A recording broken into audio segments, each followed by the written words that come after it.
بيتقلب بعد الثورة.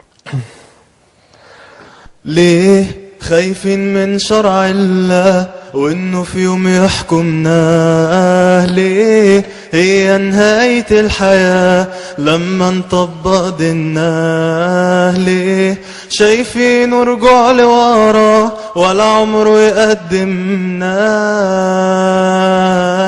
طب ما انا عايز ارجع لزمان ايام الرازي وابن حيان، والعلم مش موجود في مكان غير بس هنا تلاقيه موجود. طب ما انا عايز ارجع لزمان ايام عمر ايام عثمان، ما كانش يبقى في حد جعان والعدل ما بيعرفش حدود. طب ما انا عايز ارجع لزمان لما الكفاءة كانت بتبان، مش شغل واسطة واي كلام، ده لكل مهنة لازم في شروط. طب ما انا عايز ارجع لزمان ما كانش في انسان يتهان ولا تلقى حد عبد لفلان، والكل ملك الرب ودود.